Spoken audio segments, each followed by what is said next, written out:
दोस्तों नमस्कार। दोस्तों कल प्रधानमंत्री का भाषण और आज वित्त मंत्री का भाषण, इन दो भाषणों के बीच में रेंगते हुए चंद शब्द और कुछ आंकड़े और कुछ अतीत का उत्साह, कुछ मौजूदा वक्त की उम्मीद, यही तो पूरा का पूरा भाषण है।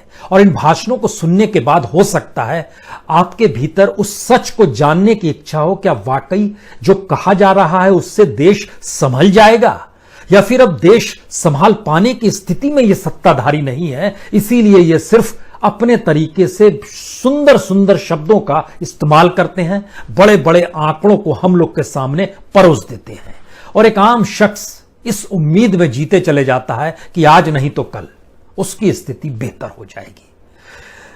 21वीं सदी का भारत, बात यहीं से शुरू की जाए, या फिर अतीत में भारत तो सोने की चिड़िया थी और मौजूदा वक्त में भारत अपने पैरों पर जब खड़ा हो जाएगा तो फिर भविष्य भी बेहद सुंदर होगा, बात इससे शुरू की जाए। क्योंकि जब भारत को आजादी मिली उस समय भारत की जनसंख्या थी तकरीबन 31 करोड़ लोग, और मौजूदा वक्त का सच यह है कि इस देश के भीतर में लगभग 20 से 25 करोड़ लोग ही हैं जो कि सही मायने में तमाम सामाजिक और आर्थिक सुरक्षा के साथ जी रहे हैं। बाकी के 100 करोड़ से ज्यादा लोगों की तादाद ऐसी है जिनके पास कोई सुरक्षा नहीं है, और इसकी एक अलग अलग सर्वे रिपोर्ट भी इस दौर में आई है जो हम सब कुछ आपके सामने आज रखना चाहते हैं। 2-3 हिस्सों में चीजों को शुरुआत में समझ लीजिए। इस देश में सबसे ज्यादा बड़ी तादाद में लोग एग्रीकल्चर यानी कृषि से जुड़े हुए हैं। उसके बाद सबसे बड़ी तादाद में लोग अगर ऑर्गेनाइज सेक्टर में कहीं हैं तो वो है एमएसएमई यानी माइक्रो स्मॉल मीडियम एंटरप्राइजेस, और उसी में सबसे बड़ी तादाद में लोगों को राहत पहुंचाने की बात जब सरकार कहती है, और उसका जब आज ऐलान वित्त मंत्री ने किया तो लगा ऐसे कि शायद सब कुछ ठीक हो जाएगा। लेकिन जब आप उन्हीं आंकड़ों के भीतर घुसिएगा और सोचना शुरू कीजिएगा ये कौन सा मजाक है। जैसे शुरुआत में आपको एक हिंट दे देते हैं, सरकार ने कहा कि एमएसएमई से जुड़े हुए लोगों को 3 लाख करोड़ का लोन दिया जाएगा, और 3 लाख करोड़ के लोन पाने वालों की तादाद लगभग 4.5 लाख यूनिट्स है। 4.5 लाख यूनिट में अगर 3 लाख करोड़ का लोन दिया जाएगा जो कि अक्टूबर से दिया जाएगा, और उसको अगर प्रति यूनिट जोड़िएगा तो प्रति यूनिट हर के हिस्से में आता है 6,66,000। अब 6,66,000 रुपए में हर यूनिट कैसे जागृत हो जाएगी, वह भी तब जब सरकार ने माइक्रो स्मॉल मीडियम सबके डायमेंशंस को बड़ा कर दिया, उसकी परिभाषा बदल दी। कल तक जो कुछ लाख थे आज उसको करोड़ में कन्वर्ट कर दिया। वो पैसा कहां से आएगा, कैसे आएगा, तो आइए जरा इस पोटली को खोलते हैं और इस पोटली में 21वीं सदी से बात शुरू करते हैं, क्योंकि 21वीं सदी का सबसे अनूठा सच तो यही है। 21वीं सदी की शुरुआत में भारत में जो गरीबी की रेखा से नीचे रहने वाले लोग हुआ करते थे, उनके लिए जो ग्रामीण अंचल में थे और जो शहरी अंचल में थे, उनके लिए महीने की कमाई थी रूरल इलाके में 328 रुपए, अर्बन में जो रहते थे 454 रुपए, यानी प्रतिदिन 12 और 15 रुपए को गरीबी रेखा से नीचे माना जाता था। 2001 का जिक्र हम कर रहे हैं।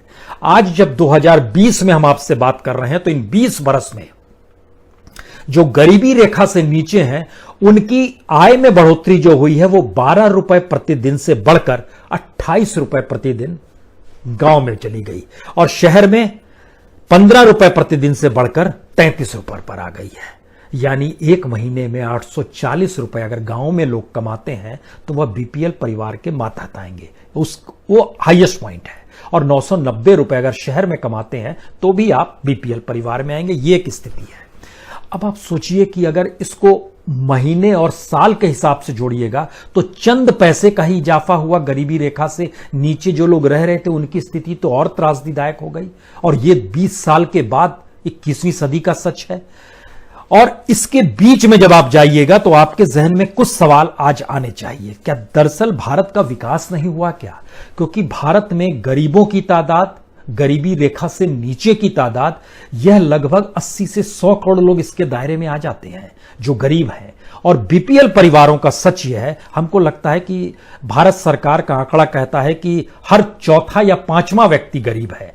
21.92%, यानी हर पांचवां व्यक्ति एक लिहाज से भारत में गरीबी रेखा से नीचे आता है।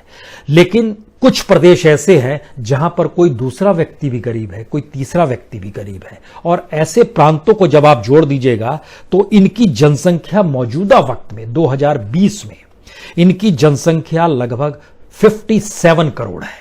57 करोड़ के दायरे में बिहार आता है, यूपी आता है, उड़ीसा आता है, एमपी आता है, मध्य प्रदेश, झारखंड आता है, छत्तीसगढ़ आता है और असम आता है। इन जगहों का जो हमने नाम लिया, इन राज्यों में 30% से लेकर 50 और 55% तक बीपीएल के लोग हैं, गरीबी रेखा से नीचे रहने वाले लोग हैं। उनके लिए क्या हो रहा है, नहीं हो रहा है, अभी उस पर नहीं जा रहे, पहले आप फैक्ट्स को समझने की कोशिश कीजिएगा। 2011 में 10 साल पहले लगभग ये जनसंख्या जो थी ये 50 करोड़ थी, और अब 2018 तक जो आंकड़े आए हैं वो लगभग 57 करोड़ है।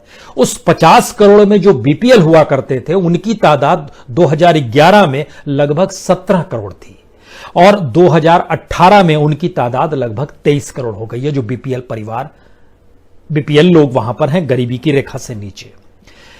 इसमें खास तौर से अगर बिहार और यूपी का देखिएगा तो बिहार और यूपी की कुल जनसंख्या तकरीबन 34 करोड़ है। 34 करोड़ में से 13 करोड़ लोग गरीबी रेखा से नीचे हैं। 13, 13.5, 14 करोड़ तक लगभग गरीबी रेखा से नीचे हैं। हमारा सवाल बिल्कुल अलग है। इन दो राज्यों के जितने भी सांसद हैं, जितने भी विधायक हैं, उनकी हैसियत क्या है? और इस देश के भीतर में जब हर 5वां व्यक्ति गरीबी रेखा से नीचे है तो पार्लियामेंट के भीतर की क्या स्थिति है और इस देश के विधानसभा के भीतर की क्या स्थिति है, हम इसी को जान लें। या फिर 21वीं सदी में 2001 से लेकर 2020 तक इस देश के गरीब का पैसा कितना बढ़ा, इस देश के गरीबी रेखा से नीचे का कितना पैसा बढ़ा, इंडस्ट्रियलिस्टों का पैसा कितना बढ़ा, कॉर्पोरेट का पैसा कितना बढ़ा, ब्यूरोक्रेट का पैसा कितना बढ़ा, पॉलिटिशियंस का पैसा कितना बढ़ा, यह भी समझना चाहिए। तब हम समझ पाएंगे कि दरअसल ये 20 लाख करोड़ का जो पैकेज है वो सिर्फ आंकड़ों में क्यों है, उसके पीछे का सच क्या है। दरअसल इन जिन राज्यों का हमने नाम लिया आपके सामने, बिहार, यूपी, उड़ीसा, मध्य प्रदेश, झारखंड, छत्तीसगढ़ और असम, यहां से तकरीबन जो जितने भी लोकसभा के सांसद हैं उनकी तादाद 209 है, सांसदों की तादाद। यहां से जो राज्यसभा के लिए चुने जाते हैं उनकी तादाद 86 है, और यहां से जो विधायक चुने जाते हैं उनकी तादाद 1320 है। ये 7 राज्य ऐसे हैं जहां पर हर तीसरा व्यक्ति गरीब है और कई जगहों पर दूसरा व्यक्ति गरीब है। बिहार में हर दूसरा व्यक्ति बीपीएल के नीचे आता है, उत्तर प्रदेश में हर तीसरा व्यक्ति बीपीएल में आता है, इसी तरीके से छत्तीसगढ़ की स्थिति है, इसी तरीके से असम की स्थिति है, झारखंड, मध्य प्रदेश की स्थिति है। ये सबकी अलग अलग स्थितियां हैं। ये लगभग हर तीसरे व्यक्ति के साथ गरीब व्यक्ति जुड़ा हुआ है।